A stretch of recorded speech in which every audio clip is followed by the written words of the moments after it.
మనకి వినిపించేటువంటి ఒక నినాదం ఏంటంటే రాజ్యాంగాన్ని కాపాడుకుందాం. ఇది మనకు వినిపించే నినాదం.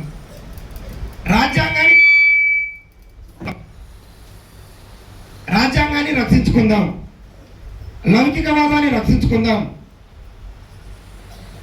రాజ్యాంగ విలువల్ని కాపాడుకుందాం, రాజ్యాంగ స్ఫూర్తిని కాపాడుకుందాం. ఒక డేంజర్ సిగ్నల్, ఒక డేంజర్ బెల్. ఆ నినాదం వింటుంటే మన గుండెల్లో టన్ టన్ టన్ కొట్టుకుంటాం. కాపాడుకుందామని ఎప్పుడంటే మనం ఒక మనిషికి ఒక ఊర్లో యాక్సిడెంట్ జరిగితే ఆ మనిషిని హాస్పిటల్ తీసుకెళ్తుంటే అతన్ని కాపాడుకుందామని మనం వెళ్తాం. అంటే అర్థం ఏంటి? మంచిగా ఉందని ఎప్పుడు కాపాడుకుందామంటావా? ఇప్పుడు శాంతిప్రకాశ్ సార్ కాపాడు అంటున్నాడా? సార్కి ఏదైనా జ్వరం వచ్చిన వాళ్ళ ఇంటికి వెళ్ళి సార్ మిమ్మల్ని మేము కాపాడుకుంటామంటే అప్పుడు అర్థం ఉంది. అవునా కదా? అవునా? శ్రీమంతి భారత రాజ్యాంగాన్ని కాపాడుకుందామని ఈ భారతదేశంలో ఎందుకు గొంతులు పుర వీధుల్లో పిడికిలి బిగించి గట్టిగా నినదిస్తూ భారత రాజ్యాంగాన్ని కాపాడుకుందామని నినాదం వచ్చింది? ఆ విషయం సంబంధించిన కొన్ని విషయాలు చెప్తాం. ఎందుకు కాపాడాలనుకున్నాం? భారత రాజ్యాంగాన్ని కాపాడుకుందామని స్లోగన్ ఇచ్చే వాళ్ళందరికీ వాళ్ళందరికీ ఏమర్థమైందంటే స్వాతంత్రం వచ్చి 70 ఏళ్ళు అయింది. స్వాతంత్రం వచ్చి 70 ఏళ్ళు దాటింది. ఈ 70 సంవత్సరాల నుంచి రాజ్యాంగం అమలు జరుగుతూనే ఉంది. అమలు జరుపుకోవాలని చెప్పేసి రాజ్యాంగాన్ని మనం ఆమోదించినాం.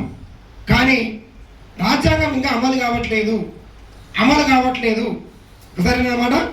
రాజ్యాంగం అమలు కావటం లేదు అని రాజ్యాంగం రక్షించుకుందామనే వాళ్ళ మాట.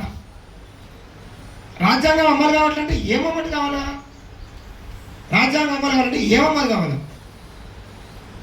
అంటే పుస్తకం చదవాలన్నా, పేజీ చదివిన పుస్తకంలో పరీక్ష రాయాలన్నా? అది నడుస్తుంది.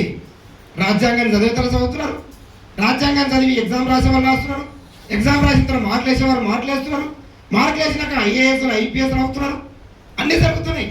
కానీ చదువుతున్న రాజ్యాంగాన్ని, రాస్తున్న రాజ్యాంగాన్ని అమలు చేయడం లేదనేది పెద్ద ప్రశ్న. అసలు రాజ్యాంగంలో ఏముంది?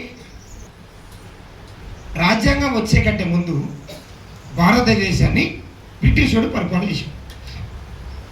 బ్రిటిష్ పరిపాలన చేసినప్పుడు భారతదేశంలో అదే భాగంలో ఇంకొక భాగం, అటు బ్రిటిష్ వాడు ఇటు నైజాం పరిపాలన చేసినప్పుడు భూమి పేదోని చేతిలో లేదు, భూమి దున్నేతోని చేతిలో లేదు, భూమి కష్టపడతోని చేతిలో లేదు, భూమి పంట పండించేతోని చేతిలో లేదు. అప్పుడు భూమి భూస్వాముల చేతిలో ఉంది, భూమి భూమి ఒక రజాకారుల చేతిలో ఉంది, భూమి పెద్ద ఆసాముల చేతిలో ఉంది. వేల ఎకరాలు, వందల ఎకరాలు కబ్జా చేసుకొని సాగు చేయబడుతుంది.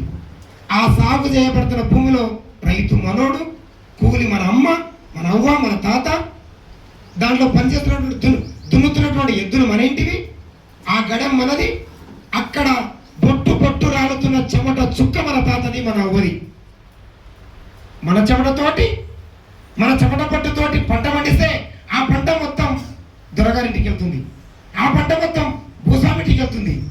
కాబట్టి ఇదంతా డాక్టర్ బిఆర్ అంబేద్కర్ గారు చూసి, నేను రాయబోయే రాజ్యాంగంలో 100కి 90 మంది పేదవాళ్ళు కదా, ఈ పేదవానికి 100కి 90 మంది పేదవాళ్ళకి అదిగో ఆ కబ్జా చేయబడ్డ భూమి ఈ పేదోడికి పంచాలి, కబ్జా చేయబడ్డ భూమి పేదోడికి పంచాలి. కాబట్టి పేదలకు భూ పంపిణీ జరగాలి అని డాక్టర్ బిఆర్ అంబేద్కర్ గారు భారత రాజ్యాంగంలో రాయడం జరిగింది. ఆ రాసినది ఇప్పటికీ అమలు కావడం లేదనేదే విషయమర్థమైందా?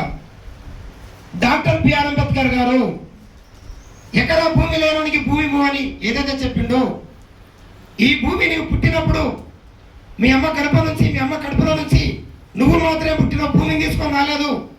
ఆ భూమి ఆ ఊళ్ళో ఎంతమంది ఉంటే అంతమంది సమానం. ఎవరిలో త్వరగాంది భూమి ఎట్లా అవుతుంది? దున్నేతోంది కదా భూమి కావాలి అని, దున్నేతోంది కూలి పని చేసుకోండి, చెమట చిందించే వానికి భూమి కావాలి.